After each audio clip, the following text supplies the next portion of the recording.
Chapter हम लोग कौन सा कर रहे हैं भाई? Business environment. बोलो क्या बोले? नाम से ही पता चल रहा है व्यवसायिक वातावरण। व्यवसायिक क्या? बिजनेस इन्वायरमेंट दो वर्ड से बना हुआ। कौन कौन सा? बिजनेस और इन्वायरमेंट। बिजनेस और बिजनेस तो जानते ही हो क्या होता है। बिजनेस क्या होता है? बाहर देख रहे हैं ना, एक चाय वाला क्या कर रहा है? बिजनेस। एक मोदी दुकान क्या कर रहा है? बड़ा बड़ा कंपनी क्या कर रहा है? समझ गए हैं आपको? इन्वायरमेंट का मतलब क्या था? वातावरण। ये बाहर जितना आप देख पा रहे हैं, आपके आसपास में जो भी वातावरण दिखाई दे रही है, क्या इन्वायरमेंट है। जैसे पंखा चल रहा है भी, एक क्या है? इन्वायरमेंट है। लाइट जल रही है भी, एक क्या है? इन्वायरमेंट है। समझ पा रहे हैं क्या बोल रहे हैं? तो बिजनेस इन्वायरमेंट का मतलब व्यवसायिक वातावरण। किसी भी बिजनेसमैन को बिजनेस करने के लिए बिजनेस इन्वायरमेंट को समझ रखना जरूरी है। व्यवसायिक वातावरण को समझना जरूरी है ताकि उसका बिजनेस सर्वाइवल पे रहे और ग्रोथ करते रहे। माने the study of business environment is compulsory for the growth and survival of the business. माने survival and growth of the business. Business का सर्वाइवल के लिए, ग्रोथ के लिए बिजनेस इन्वायरमेंट का स्टडी करना जरूरी है, अध्ययन करना जरूरी है। ये कौन करेगा? बिजनेसमैन। कौन करेगा? समझ रहे हैं क्या बोल रहे कि नहीं समझ रहे हैं? जैसे बारिश का सीजन आ गया, क्या बिकेगा ज़्यादा? छाता। छाता। मैंगो का सीजन, मैंगो बिकेगा।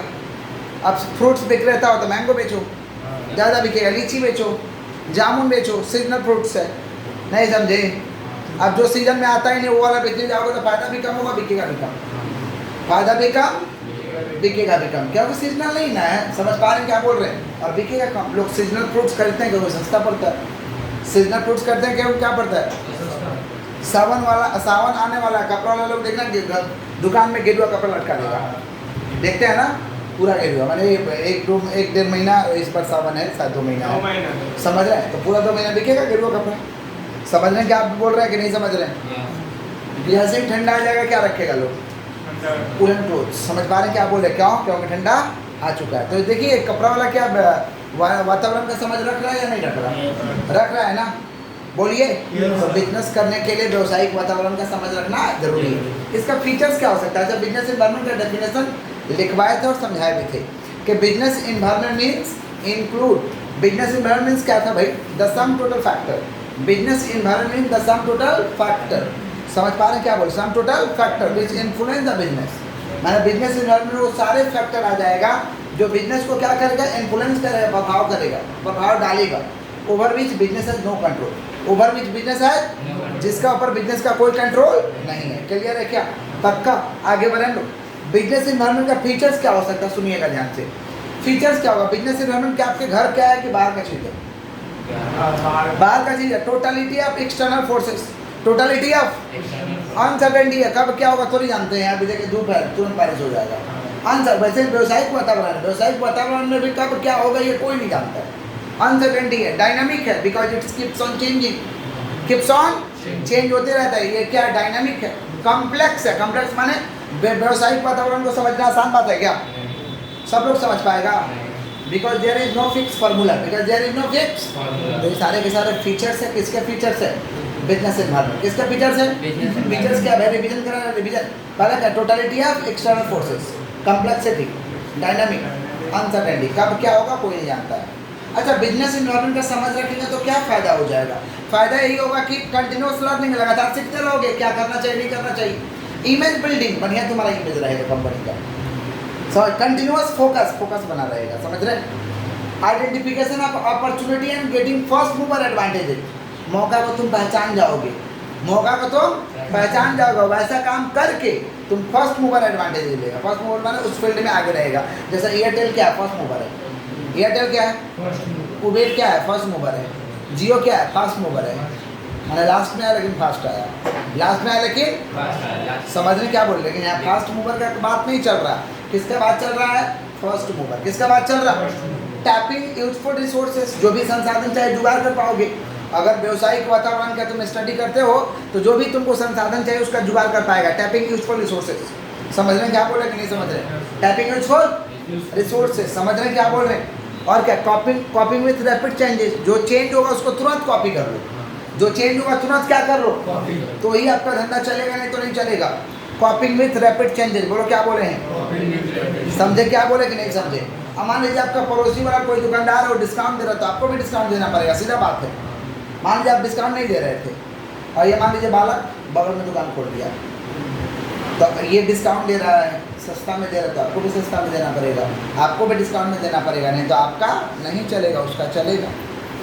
समझ रहे हैं क्या बोले कि नहीं समझ रहे? कॉपी विथ रैपिड चेंज, तुरंत उसको कॉपी करो, तुरंत क्या करो, नहीं कॉपी करेंगे तो नहीं चलेगा। समझ रहे हैं क्या बोल रहे हैं? ये बिजनेस एनवायरनमेंट का क्या इंपॉर्टेंस है, क्या है? बिजनेस एनवायरनमेंट के दो कंपोनेंट्स था, इंटरनल एक्सटर्नल। बोलो क्या बोले हैं? Components of business environment. बोलो क्या बोले हैं? बिजनेस एनवायरनमेंट के दो ही कंपोनेंट्स है भैया, बिजनेस एनवायरनमेंट के दो ही कंपोनेंट्स थे। कौन कौन सा? Internal environment, external environment. बोलो क्या बोले हैं? Internal environment. बोलो क्या बोले हैं? Internal environment. और दूसरा कौन सा है? एक्सटर्नल। इंटरनल माने जो आपके अंदर है, जो आपके ऑर्गेनाइजेशन के अंदर है, उसे कहते हैं इंटरनल। जो आपके ऑर्गेनाइजेशन के बाहर, उसे क्या कहते हैं? एक्सटर्नल। है जो आपके ऑर्गेनाइजेशन के अंदर है, उसे क्या कहते हैं? आपके अंदर में है, आपके ऑर्गेनाइजेशन के अंदर में है इंटरनल, ऑर्गेनाइजेशन के बाहर है एक्सटर्नल। ऑर्गेनाइजेशन के अंदर है तो, ऑर्गेनाइजेशन के बाहर है तो दो तरीका का बिजनेस एनवायरनमेंट और कंपोनेंट होता है। कौन कौन सा? Internal, external. जोर से बोलो। जैसे आपके घर के अंदर का जो माहौल है वो क्या है? इंटरनल है। आपके बाहर जो समाज है, समाज का माहौल है, वो क्या है? एक्सटर्नल। घर के अंदर का माहौल, घर के बाहर का माहौल, समझे? अच्छा, घर का अंदर का माहौल बहुत अच्छा है, लेकिन बाहर का खराब है, तो बोलते हैं थोड़ा एक्सटर्नल है, खराब है, समाज हम लोग का ठीक नहीं है। अच्छा, समाज बहुत अच्छा है, घर का माहौल खराब है, बोलते हैं ना थोड़ा घर में जाने का मन नहीं करता, जाते हैं तो कुछ टेंशन हो जाता है, घर का माहौल ठीक नहीं है, होता है ना? समझ रहे हैं क्या बोल रहे हैं? अच्छा, दोनों बढ़िया है, बहुत अच्छा लगता है, बहुत अच्छा डेवलपमेंट होता है। इंटरनल भी बढ़िया है और एक्सटर्नल भी। एक्सटर्नल उतना बढ़िया नहीं रहेगा, बट इंटरनल ज़्यादा बढ़िया होना चाहिए डेवलपमेंट के लिए। समझ पा रहे? किसी किसी का फैमिली में देखना बहुत परेशानी होता है, इंटरनल माहौल ही ठीक नहीं होता है। समझे क्या बोले? ऐसा नहीं होना चाहिए, भगवान ना करे किसी का फैमिली में ऐसा हो। किसका बात करें? Internal environment. बोलो क्या बोले? समझ गए हैं? तो वैसे बिजनेस में होता है, आपके और बिजनेस के अंदर जो है उसको क्या कहेंगे? इंटरनल। बाहर के बिजनेस के बाहर वाला माहौल को एक्सटर्नल। है बिजनेस के अंदर क्या तुम्हारा ऑब्जेक्टिव क्या है? तुम्हारा बिजनेस का ऑब्जेक्टिव क्या? हर लोग का ऑब्जेक्टिव होता है, हर लोग का क्या होता है? ऑब्जेक्टिव होता है। समझ पा रहे हैं? तुम्हारा ऑब्जेक्टिव क्या है, ये मैटर करता है। तुम्हारे बिजनेस का ऑब्जेक्टिव क्या है, ये मैटर करता है। समझ पा रहे? क्या बोले कि नहीं समझ पा रहे? ऑब्जेक्टिव बोला प्रॉफिट कमाना है भाई, ऐसा ऑब्जेक्टिव नहीं होता है, ऐसा ऑब्जेक्टिव नहीं होता है। समझ रहे हैं? जैसे मेरे लाइफ का ऑब्जेक्टिव एक ही है कि हमसे जितना लोग जुड़े, भगवान मेरे में ऐसा क्वालिटी दे उनका बेहतर लाइफ हो, उनके साथ कोई गड़बड़ ना हो। समझ पा रहे? चाहे वो कोचिंग के माध्यम से जुड़े, स्कूल के माध्यम से जुड़े, या स्टाफ के माध्यम से जुड़े, जैसे भी जुड़े, वैसे मेरे में क्वालिटी होना चाहिए कि उनका बेहतर लाइफ हो, बेहतर जीवन हो। समझ पा रहे हैं? क्योंकि टीचर तो नेशन बिल्डिंग का काम करता ही है। एक टीचर गड़बड़ करेगा तो समझ पा रहे हैं 2-4 हज़ार को बर्बाद करेगा। डॉक्टर गलती करेगा तो 1 को मुआएगा, पता चल जाएगा मुआया है, 10 को मुआ देगा, ख़त्म कर देगा। समझे? टीचर गलती करेगा तो ज़्यादा गड़बड़ करेगा। समझ रहे क्या बोले कि नहीं समझ रहे? हाँ, तो यही हम लोग का ऑब्जेक्टिव है। हम लोग लाभ कमाना ऑब्जेक्टिव थोड़ी है, ऑब्जेक्टिव यही है। और भगवान से हम पूजा भी करते हैं तो हम धन दौलत तो कभी नहीं मांगते, कभी नहीं मांगते कि भगवान हमें धन दे दीजिए, दौलत दे दीजिए। हम भगवान से एक ही प्रार्थना करते हैं कि हमसे जो लोग भी जुड़े हैं उनका बेहतर भविष्य हो, और मेरे में ऐसा क्वालिटी होना भी चाहिए ताकि उनका बेहतर भविष्य हो कि हम लोग भरोसा करते हैं। लोग आते हैं तो कैसे आते हैं? भरोसा करके। जैसे मान लीजिए मेरे स्कूल में ही कोई अपना बच्चा का एडमिशन करा दिया, तो भरोसा पर एडमिशन कराया ना कि मेरे बच्चा का बेहतर भविष्य होगा, वो उसके लिए हमें पे कर दो, उसका बेहतर भविष्य तो होना ही चाहिए। समझे कि नहीं समझे? तो ये होता है ऑब्जेक्टिव। लाभ कमाना ऑब्जेक्टिव नहीं होता है। आइए, objective of the business. Objective of the कितना लोग ऑब्जेक्टिव होता है? कस्टमर को बेस्ट फैसिलिटी देंगे, बेस्ट सर्विसेज देंगे, रिजनेबल प्राइस पे देंगे, बेस्ट क्वालिटी का प्रोडक्ट देंगे, क्वालिटी से कोई कॉम्प्रोमाइज नहीं। ये ऑब्जेक्टिव होता है। ऑब्जेक्टिव लाभ कमाना तो अल्टीमेट ऑब्जेक्टिव है ना। प्राइवेट कंपनी है यही होता है, अल्टीमेट ऑब्जेक्टिव है लाभ कमाना। अल्टीमेट मान नहीं समझे? अरे कर क्यों रहे? लाभ कमाने के लिए तो कर रहे हैं, तो वो तो अल्टीमेट ऑब्जेक्टिव हो, रिजल्ट ऑब्जेक्टिव रिजल्ट नहीं समझे? आप पर क्यों रहे हैं? बेहतर भविष्य के लिए। ये क्या है? रिजल्ट है। बेहतर भविष्य आपका क्या है? रिजल्ट है। सफलता को पाने के लिए पढ़ रहे हैं, अच्छा ह्यूमन डेवलपमेंट के लिए पढ़ रहे हैं, क्या है? रिजल्ट है। समझ रहे हैं क्या बोले कि नहीं समझ रहे? बुद्धि में जा रहा है। आई तो पहला क्या? Objective of the business. बोलो क्या बोले? बुलवा दिया मेरे को। पहला क्या? Objective of the business. बोलो क्या बोले हैं? और इंटरनल क्या हो सकता है तुम्हारा? इंटरनल और आपका हो सकता है प्रोडक्शन मेथड, कौन सा मेथड से तुम प्रोडक्शन करता है? Production method. प्रोडक्शन में तुम्हारा कैपेसिटी कितना है? हाँ जाइए नॉक करिए, गेट को दे दूसरे ही नॉक करिएगा। प्रोडक्शन कैपेसिटी, पहला क्या भाई? ऑब्जेक्टिव, दूसरा क्या? प्रोडक्शन। पहला क्या? ऑब्जेक्टिव, दूसरा क्या? प्रोडक्शन मेथड, तीसरा प्रोडक्शन कैपेसिटी। कौन सा बोलिए? और चौथा policies. Policies, policies of the business. Business का तुम्हारा पॉलिसी क्या है? पॉलिसी होता है कि जनरल रिस्पॉन्स क्या करोगे, तुम्हारा जनरल रिस्पॉन्स क्या होगा। रूटीन प्रॉब्लम तो आएगा, उसमें तुम रिस्पॉन्स क्या करेगा। जैसे मान लीजिए एक व्यापारी के लाइफ में 3 तरीके का प्रॉब्लम आता है। माल बढ़िया नहीं है, खराब है, ठीक है भाई, लाइए रिटर्न कर देगा, रिटर्न कर दो, दूसरा बढ़िया वाला ले जाइए। समझ पा रहे? ज़्यादा चला गया, रिफंड ले लीजिए, हाँ ठीक है रिफंड ले लेंगे। समझ रहे? बुद्धि में जा रहा क्या बोले? कोई चेंज करना चाहता है, ये देकर दूसरा सामान लेना चाहता है, ये हो जाएगा। ये जनरल रिस्पॉन्स होता है। कितना लोग होता नहीं, क्यों नहीं ऐसा नहीं होगा, ना ही रिटर्न होगा, ना ही रिफंड होगा, ना ही एक्सचेंज होगा। और मेरा तो आपके मन में 1 मिनट के लिए उसको प्रति गाली आएगा कि नहीं, खराब आएगा कि नहीं आएगा। ये होता है पॉलिसीज। ये क्या होता है? नीति सही होना चाहिए। नीति क्या होना चाहिए? हमारा तुम्हारा नियम वाम सही होना चाहिए, जनरल रिस्पॉन्स सही होना चाहिए, पगला की तरह नहीं होना चाहिए। ये सब क्या इंटरनल है, क्या है? समझ पा रहे क्या बोल रहे कि नहीं समझ पा रहे? जैसे मान लीजिए रिफंड ले लेगा तो बोलता है ना क्या टेंशन है, लेके चलो ना, रिफंड तो ले ही लेता है, एक्सचेंज तो करा ही देता है। जैसे ऑनलाइन में आप लोगों को भरोसा है क्या के ले जाएगा रिटर्न, भरोसा एक है, भरोसा वो लोग जीता है, तो क्या है? पॉलिसीज है। ये क्या है? समझ गया क्या बोले कि नहीं समझे? पक्का? इसको हम क्या कहते हैं? इंटरनल। क्या कहते हैं? क्लियर है? इंटरनल में क्या है? Objective, production method, production capacity, policy, internal था। एक्सटर्नल माने जो आपके ऑर्गेनाइजेशन के बाहर है। अब इसमें भी 2 तरीका का होता है, एक होता है माइक्रो, एक होता है मैक्रो। बोलो क्या बोले? बोलो क्या बोले? जोर से बोलो। माइक्रो और मैक्रो। माइक्रो मैक्रो बोलो। Micro macro. माइक्रो का मतलब होता है जो ऐसा इन्वायरमेंट जो आपसे क्लोजली रिलेटेड है। आपसे क्लोजली क्या है? रिलेटेड है, उसको कहते हैं माइक्रो। आपसे क्लोजली संबंध रखता है।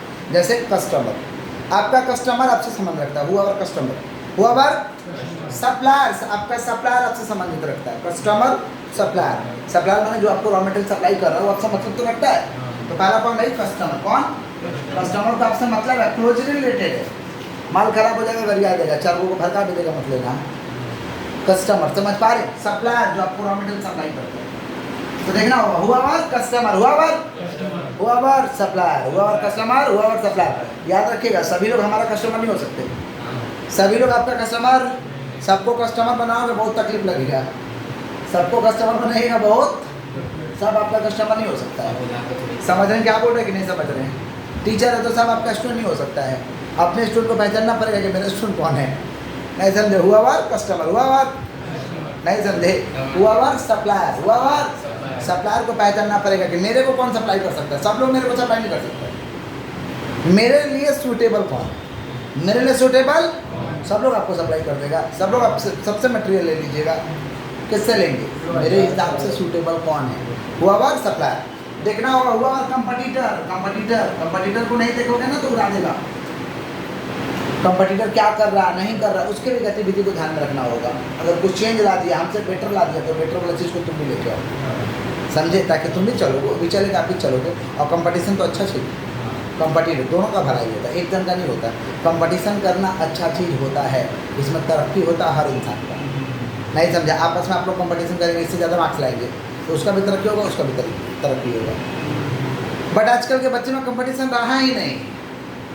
कोई मतलब ला हर ठीक लाया, नहीं लाया। अरे ऐसे थोड़े होता है, कंपटीशन तो होना ही चाहिए। हम लोग का टाइम होता था, सारा कोचिंग में ज़्यादा कैसे ला दिया नंबर। हम लोग एकदम हम दिन रात पढ़ते थे, कोचिंग में ज़्यादा नहीं आना चाहिए, इज्जत का बात होता था। लेकिन आजकल तो ऐसा देखने को मिल नहीं रहा है। समझ रहे क्या बोल रहे हैं? तो पहला क्या होगा? हुआ कस्टमर, फिर सप्लायर, कंपटीटर, और क्या देखना पड़ेगा? मार्केट, कौन सा मार्केट में बिकता है, कौन सा मार्केट में? ये सारे के सारे माइक्रो है, सारे के सारे क्या है? सब मार्केट में हमारा माल नहीं बिक सकता है, सब मार्केट में हम चल नहीं सकते हैं। कौन सा मार्केट में हमारा चलता है ये देखना होगा। बाजार। मैक्रो का मतलब जो हमसे रिलेटेड है बट क्लोजली नहीं, जो इनडायरेक्टली मेरे बिजनेस को क्या करेगा? प्रभाव कर देगा। इसको कहते हैं मैक्रो। क्या कहते हैं? मैक्रो में आता पिस्टल। बोलो क्या बोले हैं? चलाओ पिस्टल। पिस्टल चला रहे हो? ओरिजिनल वाला पिस्टल का बात कर रहे हो? बचपन में तो जाली पिस्टल जरूर चलाया होगा। वो बंदूक रे बाबा, चिटपुटिया बोलने वाला। बचपन में तो चला ही होगा। P for political. बोलो क्या बोले? P for क्या? P for economic. S for social. T for technological. L for legal. तो मैक्रो में क्या आएगा? Pastel. P for political. P for S for social. T for technological. L for legal. ये कहाँ आएगा? मैक्रो में। कहाँ आएगा? अच्छे से सुनना। Political environment. पॉलिटिकल इन्वायरमेंट माने राजनीतिक वातावरण को देखना होगा कि वहाँ का राजनीति कैसा है। समझ रहे क्या बोल रहे हैं कि नहीं समझ रहे? माना वहाँ पे जहाँ हम बिजनेस करने जा रहे हैं वहाँ पॉलिटिकल पीस है कि नहीं, माने शांति है कि नहीं, पॉलिटिकल स्टेबिलिटी है कि नहीं, सरकार बार बार चेंज तो नहीं होता है, पॉलिटिकल स्टेबिलिटी है कि नहीं, सिंगल पार्टी का सरकार है कि डबल पार्टी का सरकार है, मतलब सिंगल डबल इंजन का सरकार है कि सिंगल इंजन का सरकार है, बोलते हैं ना डबल इंजन का सरकार है। समझ रहे क्या? जैसे बिहार में डबल इंजन का सरकार है। सरकार क्या बोल रहे हैं? तो देखना होगा political peace of the country, माने जहाँ करने जा रहे हो वहाँ पॉलिटिकल पीस है या नहीं, पॉलिटिकल स्टेबिलिटी है या नहीं, और वहाँ पे सिंगल गवर्नमेंट है कि मल्टीपल गवर्नमेंट है, सिंगल गवर्नमेंट है कि attitude of the government, government का एटीट्यूड क्या है, रवैया क्या है, policies of the government, government का पॉलिसीज क्या है, समझ पा रहे? Towards the business, towards the government का पॉलिसी बिजनेस के प्रति क्या है, झुकाव है या नहीं, समझ रहे? ये सब देखते हुए हमें जा करके उस जगह में बिजनेस करना चाहिए। जैसे मैं तो जानता नहीं हूँ लेकिन लोग कहते हैं ऐसा कि पंजाब में आउटसाइडर को बिजनेस लगाना मुश्किल काम है, वहाँ के लोग कब्जा कर लेते हैं, आपको नहीं करने देंगे, आपको वहाँ खटवाएंगे, लोग ऐसा कहते हैं। समझ पा रहे हैं क्या बोल रहे हैं? कर्नाटक में भी वही दशा है कि आपको करने नहीं देंगे, आप आउटसाइडर है, तो मैंने आउटसाइडर का इंडिया के या दूसरे स्टेट के, तो आपको करने नहीं देंगे। इसका मतलब क्या? पॉलिटिकल पीस नहीं है, वहाँ का पॉलिसी जो आउटसाइडर का ठीक नहीं है, तो क्या आउटसाइडर को वहाँ बिजनेस लगाना चाहिए? नहीं लगाना चाहिए। समझ रहे? पाकिस्तान में जल्दी कोई बिजनेस लगाने क्यों नहीं आता है? क्योंकि कब किधर से बम चल जाएगा कौन जानता है, किधर से बम अटैक हो जाएगा कौन जानता है। पॉलिटिकल पीस नहीं है, पॉलिटिकल क्या पीस नहीं है, इसको हम क्या कहते हैं? Political environment. क्या कहते हैं? समझ गए हैं आप लोग? तो पॉलिटिकल इन्वायरमेंट में आएगा तो यही सब लिखना है कि क्या देखेंगे भाई? Political peace of the country, political stability, single party और मल्टीपल पार्टी। समझ रहे हैं क्या बोल रहे हैं? और क्या हम लोग देखेंगे? Policies of the government, attitude of the government.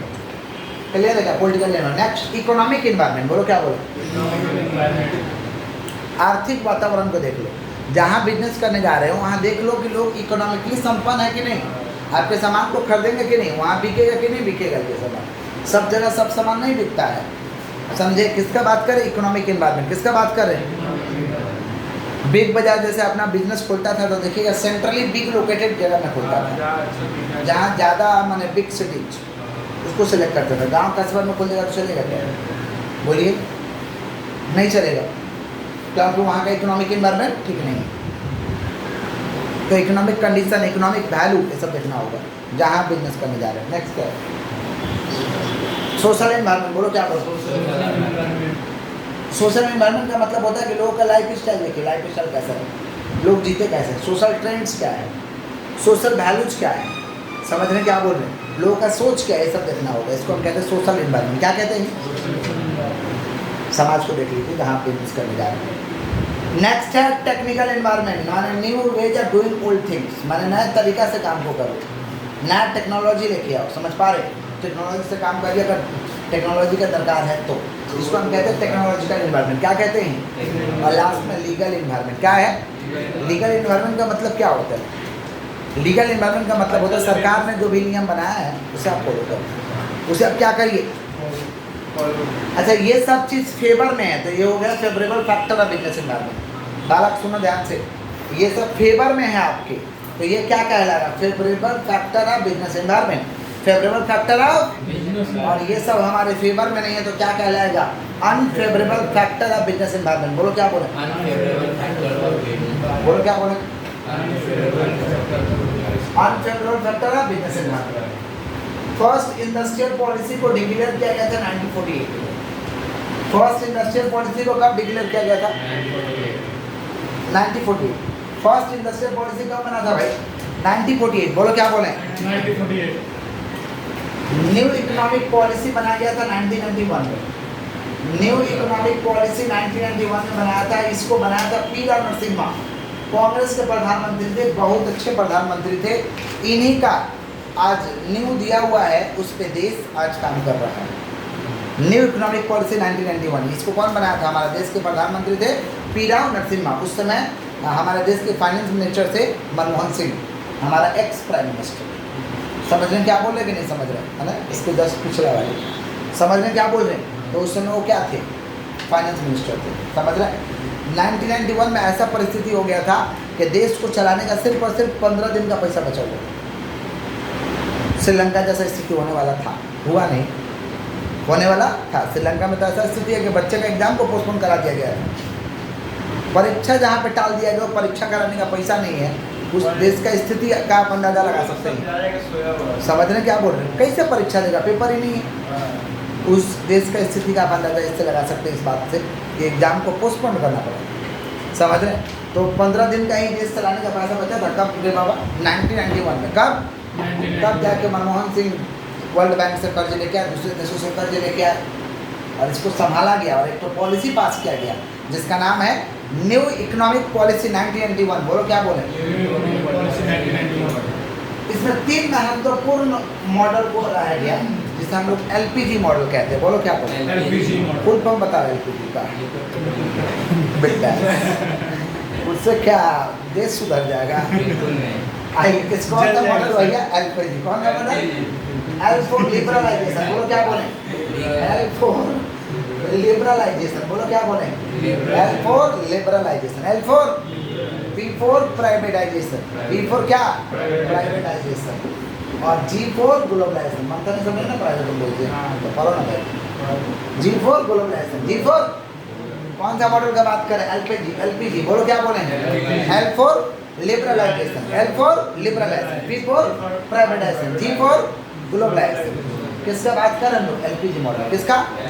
सुनो मतलब सुनो। लिबरलाइजेशन में बोला गया सारे फालतू का जो लाइसेंस है, रेस्ट्रिक्शन है, लाइसेंस रेस्ट्रिक्शन जो बिना मतलब का तुम लोग बिजनेस पे लगाया है, वो सब हटा दो, कुछ को छोड़ दो, ताकि बिजनेस करना इजी हो जाए। ताकि बिजनेस करना इजी हो जाए और लोग जब बिजनेस करेंगे तो हमारा देश डेवलप करेगा।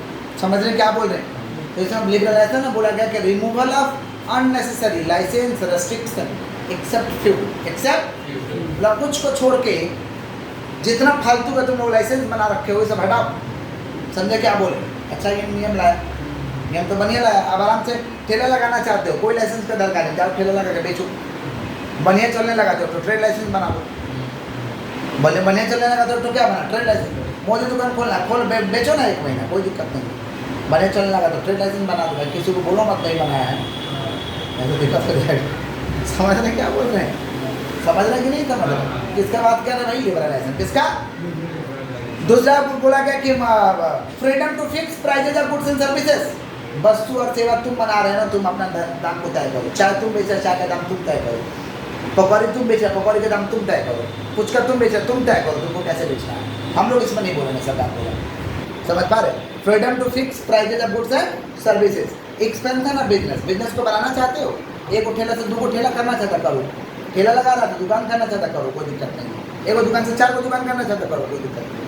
Expansion of the business. बोलो क्या बोले? Reduce taxes. टैक्स को कम किया गया।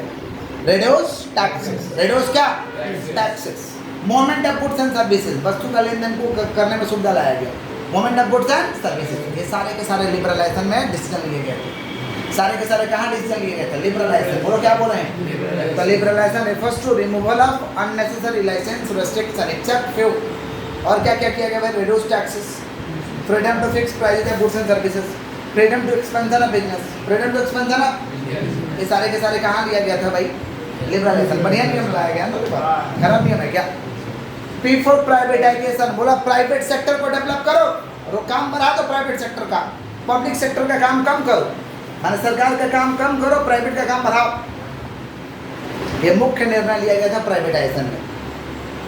और सरकार का कहना भी है कि जहाँ सरकार का जरूरत नहीं वहाँ सरकार नहीं रहेगा, डिस इन्वेस्टमेंट करेगा सरकार वहाँ पे। डिस इन्वेस्टमेंट का मतलब होता है अपना पैसा निकाल लेगा। अपना पैसा क्या करेगा? निकाल लेगा, वो प्राइवेट के हाथों दे देगा। जैसे बंगाल में जब गवर्नमेंट सीएससी को चला रहा था तो बहुत मुश्किल था, 12 घंटा लाइन कटता था। कोलकाता का बात कर रहे हैं हम, समझे? लोग पैसा नहीं देते थे, हुक मार के चलाते थे, बिगड़ जाता था तो 4 दिन बाद बनता था। लोड शेडिंग का समस्या ज़्यादा था जब गवर्नमेंट कंट्रोल कर रहा था। गवर्नमेंट जब डिस इन्वेस्टमेंट किया, ये प्राइवेट के हाथों दिया कि आप चलाइए और कुछ कंट्रोल अपने हाथों में रखा, पूरा कंट्रोल नहीं दिया। जैसे सीएससी अभी चलाते हैं, संजीव गंगा साहब चलाते हैं इसको, समझ पा रहे हैं क्या बोल रहे हैं? तब से इसको एकदम तगड़ा में आ गया, मैंने लोड शेडिंग का प्रॉब्लम खत्म हो गया, चोरी बंद हो गया, लोग टाइम से पैसा देने लगे।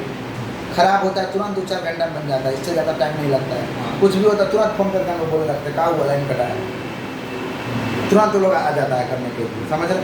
टाइप किया गया, किसके हाथों में दिया गया? प्राइवेटाइज से। तो सरकार का जहाँ जरूरत नहीं, सरकार अपना डिसइन्वेस्टमेंट करेगा, माने कुछ चीज़ कुछ परसेंटेज प्राइवेट को देगा, पूरा नहीं दे देगा, कुछ कंट्रोल अपने हाथ में रखेगा, नहीं तो मनमाना होने लगेगा ना। समझ पा रहे क्या बोल रहे हैं? तो इसमें क्या किया? डिसइन्वेस्टमेंट किया गया, पब्लिक सेक्टर का काम को कम किया गया, प्राइवेट सेक्टर का काम को बढ़ाया गया। जैसे LIC में भी डिसइन्वेस्टमेंट हुआ, कुछ उसका शेयर बेचा गया, तो लोग कह रहे हैं देश बेच दिए मोदी जी। तो देश कहाँ बेचे हैं? प्राइवेटाइजेशन मॉडल पे चल रहा है। 1991 में अडॉप्ट हुआ था। कब अडॉप्ट हुआ था रे बाबा? 1991 में। समझ रहे हैं कि क्या बोल रहे हैं? किसी को भी समझा दीजिएगा, समझे क्या बोले कि नहीं समझे? तो प्राइवेटाइजेशन में क्या हुआ भाई?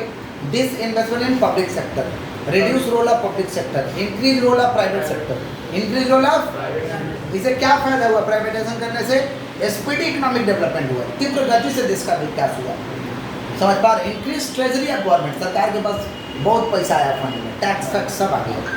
समझे? बढ़िया से करेगा तो टैक्स देगा ना भाई, जो करेगा वो टैक्स देगा ना। नहीं समझा? अच्छा से चल रहा है कि नहीं चल रहा है? अच्छा से एंजॉय कर रहे हो कि नहीं कर रहे हो इलेक्ट्रिसिटी का? बोलो, आगे बढ़े हम लोग। नेक्स्ट है ग्लोबलाइजेशन। बोलो क्या बोले हैं? ग्लोबलाइजेशन में बोला गया कि फ्री फ्लो ऑफ टेक्नोलॉजी, हमारे देश का टेक्नोलॉजी दूसरा जगह जाएगा, दूसरा देश का टेक्नोलॉजी हमारे पास आएगा, ये निर्णय लिया गया। फ्री फ्लो ऑफ कैपिटल, दूसरा देश से पूंजी हम लोग ले सकते हैं, हमारा देश दूसरा देश को पूंजी दे सकता है।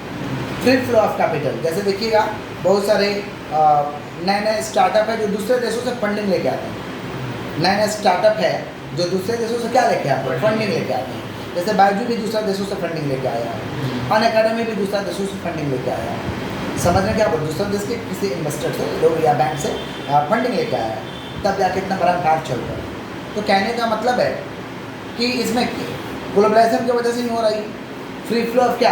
Capital, free flow of technology, free flow of human. और भी सुधार किया गया, रिड्यूस इंपोर्ट ड्यूटी, दूसरा देश से किनेंगे तो टैक्स को कम किया गया। एबॉलिश एक्सपोर्ट ड्यूटी, दूसरा देश में बेचना चाहो तो खुलेआम बेचो, सरकार कहता है, कोई जांच पड़ताल नहीं करेगी, कागज पत्र भी नहीं देखेगी, बेचो खाली तुम खुलेआम, टैक्स भी नहीं लेंगे तुमसे, क्योंकि तुम तो कमा के दे रहे हो इंटरनेशनल करेंसी। सरकार एक्सपोर्ट करने वाले से, बाहर से कमा के देने वाले से बहुत मोहब्बत करता है। समझ पा रहे हैं? क्योंकि वो लोग कमा के क्या देता है? इंटरनेशनल करेंसी कमा के देता है, डॉलर कमा के देता है। डॉलर छपाई नहीं होता, डॉलर कमाना पड़ता है। और इंडियन रुपये देके एक्सचेंज कर लेंगे, नहीं कर सकते आप, कमाना पड़ेगा। बेटा मशीन रखो तो इसका मतलब क्या छाप के दे दोगे एक्सचेंज करने के लिए? वो एक्सचेंज का एक जरिया है, इतना पैसा दोगे तो ना आम आदमी को इतना डॉलर मिल जाएगा। डॉलर कमाना पड़ता है। समझ पा रहे हैं क्या बोल रहे हैं? देश डॉलर कैसे कमाएगा? एक्सपोर्ट करके, या दूसरे देश के लोग जाके, हमारे देश के लोग दूसरा जगह काम करते हैं, पैसा भेजते हैं तो उसको एक्सचेंज होता है, उससे डॉलर आता है। काम करेंगे तो अपने पास रखेंगे। समझ पा रहे हैं क्या बोल रहे हैं? हाँ, इंटरनेशनल करेंसी कमाना पड़ता है। समझ रहे हैं क्या बोल रहे हैं? अरे कोई भी हमारे देश का व्यापारी दूसरा देश को बेचेगा, डॉलर कमाया तो डॉलर किसके पास जमा होगा? अरे तब ना रुपये में कन्वर्ट होगा। आई क्योंकि इंडियन रुपये तो इंडिया में चलता है, बाहर थोड़ी चलता है। बाहर क्या चलता है? इंटरनेशनल करेंसी, तो कमाना होगा, उसका तो छपाई तो नहीं कर सकता है। कौन? इसको वापस हो कमा कर रखते हैं अपना सामान किनेगा तो खर्च करेंगे ना, इंडिया जो गवर्नमेंट अपने पास रखते हैं। हाँ, उसका फिर सामान किनेगा तो देना पड़ेगा, कुछ किनोगे तो देना। इंटरनेशनल करेंसी में ना पेमेंट करेगा, नहीं तो गोल्ड में करना होगा।